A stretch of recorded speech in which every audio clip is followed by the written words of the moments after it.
There is an invisible string attached to your mind right now, and almost anyone in the world has the power to pull it.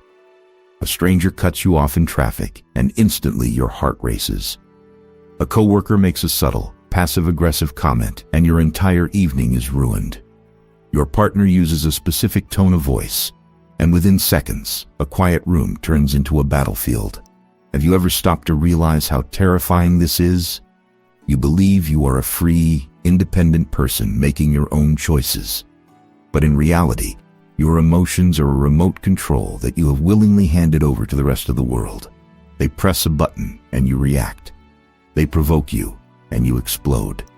They insult you and you immediately surrender your peace of mind to defend an ego that isn't even real. While everyone else is a slave to their emotional impulses, there is a different way to live. In the 17th century, the legendary Zen Master Takuan Soho taught the greatest samurai in Japan a secret concept. He taught them how to sever these invisible strings forever. He called it Fudoshin, which translates to the immovable mind. And today, you are going to learn the exact step-by-step psychological system to develop this impenetrable state of mind. By the end of this video, people will try to provoke you, and they will fail. Life will throw unexpected chaos at you, and you will remain completely untouched. But I must warn you, this training requires you to destroy the one thing you currently love more than your own peace, your deep, addictive desire to always be right. Chapter 1. The Tragedy of the Reactive Mind. This is the story of a man named Marcus. Marcus was a highly intelligent, capable architect, but his life was an emotional roller coaster that he could not control. Every morning, Marcus would wake up with the intention to have a peaceful, productive day. But his peace was entirely dependent on the behavior of everyone else around him. If a client sent a demanding message, Marcus would feel a spike of hot anger in his chest. His heart would race, his breathing would become shallow, and he would instantly type out a furious, defensive response. He was not responding to the problem. He was reacting to the emotion. If his wife asked him a simple question about his schedule, he interpreted it as criticism and would snap at her. Within minutes, a calm morning would disintegrate into a hostile argument, draining his energy for the rest of the day. Marcus lived his entire life in a state of constant defense, treating every minor inconvenience as a lethal attack. He felt exhausted, misunderstood, and completely drained by the world. He thought the problem was the world. He thought everyone around him was incompetent, disrespectful, and intentionally trying to provoke him. But the profound tragedy of Marcus's life was that he never realized the truth. The world was not attacking him. The world was just being the world.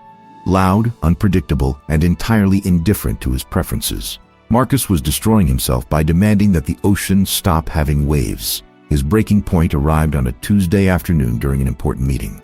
A colleague casually questioned the structural integrity of one of Marcus's designs. It was a standard, routine question. But Marcus's ego perceived it as a direct assassination of his character. The reactive machinery in his brain activated instantly, flooding his system with adrenaline. Instead of answering calmly, he stood up, raised his voice, insulted his colleague's intelligence, and stormed out. As he sat in his car, trembling with anger, the adrenaline faded, leaving only a cold, crushing wave of regret. He realized he had just destroyed a valuable relationship and jeopardized his entire career over a single harmless sentence. Marcus wept, burying his face in his hands, realizing a terrible truth. I am not a master of my life. I am a victim of my own reflexes. That night, desperately searching for a way to fix his broken mind, Marcus discovered an ancient text. It was a letter written in the year 1632 by the Zen Master Takuan Soho. The letter was addressed to Yagyu Munenori, the official sword instructor to the shogun of Japan. And the words on that scroll shattered everything Marcus thought he knew about emotion. Chapter 2, The Principle of Fudoshin.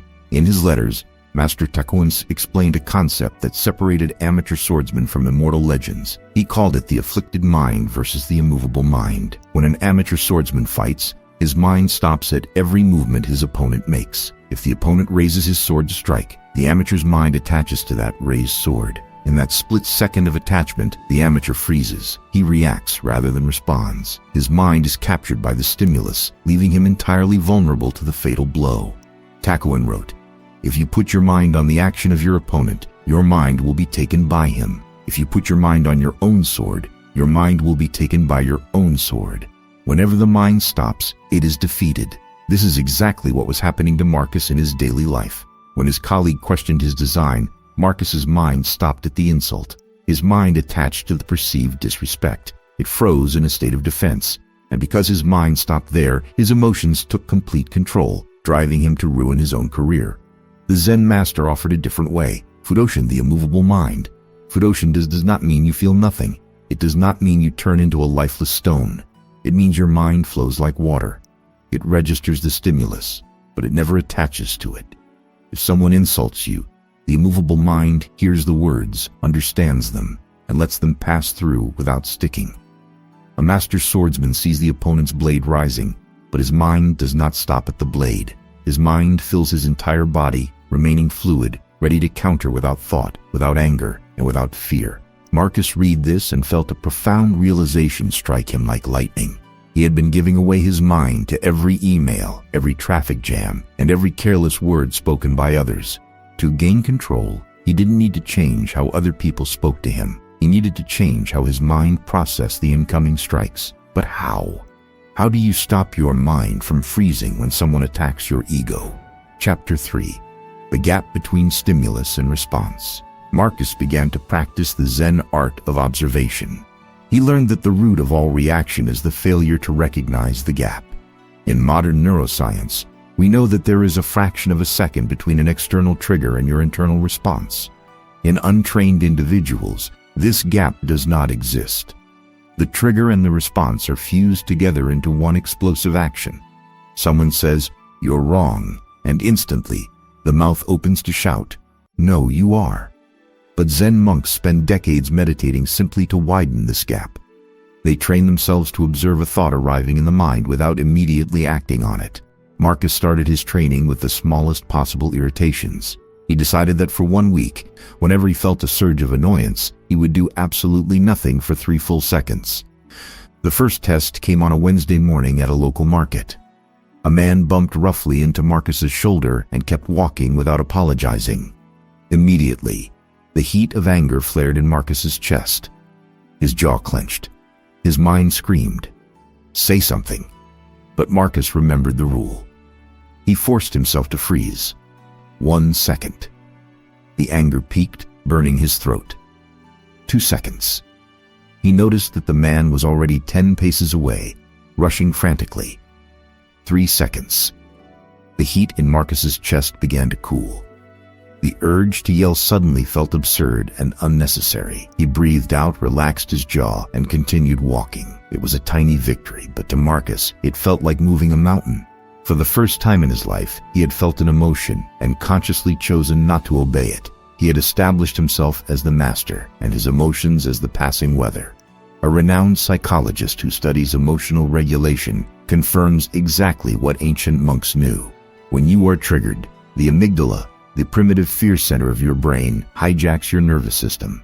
It prepares you for physical combat, disabling the prefrontal cortex where logic and reason reside. But this chemical hijacking only lasts for roughly 90 seconds if you do not feed it with angry thoughts. If you simply pause and observe the physical sensation of anger, the tight chest, the hot face, it will dissolve on its own. Reaction is what throws gasoline on the fire. Non-reaction starves it of oxygen.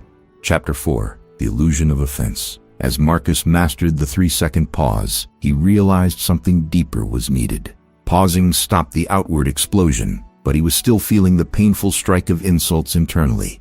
Why do words hurt us so much? Why does an insult from a stranger have the power to ruin our mood? He returned to the writings of the Zen masters and found the concept of Mushin, or no mind. A monk once asked his master, "How do I avoid being struck by the enemy's arrows?" The master replied, "Become a target that does not exist." What is the target? It is your ego, your false sense of self-importance.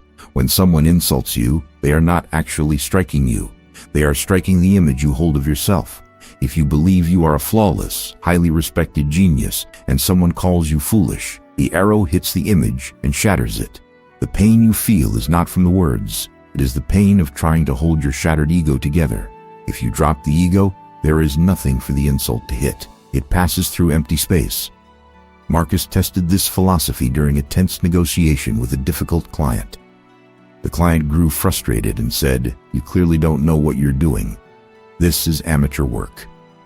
A month ago, Marcus would have defended his ego fiercely, listing his credentials and arguing back. But this time, Marcus visualized his ego as a physical shield and intentionally dropped it on the floor. He became empty space. He did not defend. He simply looked at the client and observed. He realized the client's anger had nothing to do with him. The client was stressed, fearful of losing money, and projecting that fear outward. Because Marcus didn't react, the client's anger hit nothing. It echoed in an empty room and quickly dissipated. Marcus calmly replied, "I hear your frustration. Let's review the structure together and find the flaw." The client, disarmed by the total lack of resistance, immediately apologized and calmed down. By not reacting, Marcus had controlled the entire room without raising his voice. He learned that the person who reacts the least holds the most power. When you react, you are revealing exactly what hurts you, giving your opponent the map to your weaknesses. When you remain silent and unbothered, you become an impenetrable mystery. Your opponent defeats themselves. Chapter 5, Water Does Not Resist. 2 months into his training, Marcus faced the hardest test of all, uncontrollable circumstances. It is one thing to control your reaction to a person. It is entirely another to not react when the world breaks your plans. Marcus was driving to the most important presentation of his life. Suddenly, his car broke down on the side of the highway. Smoke poured from the engine. He was going to miss the meeting. He was going to lose the contract. The old Marcus would have kicked the tires, screamed at the sky, cursed his bad luck, and spiraled into deep despair. He would have resisted reality with every ounce of his energy, demanding that the situation be different. But the new Marcus remembered the ultimate Zen truth. Suffering equals pain multiplied by resistance. The pain of the situation is inevitable. The car is broken. The meeting is missed. But the suffering is entirely optional. Suffering only exists when you mentally reject what has already happened. You cannot undo the past, even if it happened 10 seconds ago. Fighting reality is a war you will lose 100% of the time. Instead of fighting, Marcus chose radical acceptance. He became like water. Water does not argue with a rock in its path. It simply flows around it, adapting to the shape of reality. Marcus stood on the side of the road, took a deep breath, and said to himself, "This is happening. I accept it." The moment he dropped his resistance, his mind cleared instantly. He stopped panicking and started thinking.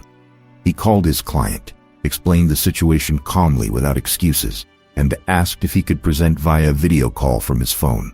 The client, impressed by his absolute composure in a crisis, agreed. Marcus delivered the presentation, sitting on the grass next to his broken car, and he won the contract. By not reacting to the disaster, he prevented the disaster from ruining him. He realized that adversity is only a catastrophe if your mind defines it as one. To the immovable mind, there are no catastrophes. There are only events and the actions required to navigate them. But you must start today. You must view the next person who annoys you not as an enemy, but as a sparring partner. They are giving you the opportunity to practice your immovable mind. Thank them internally for the training. Stop reacting, start observing. The training starts right now.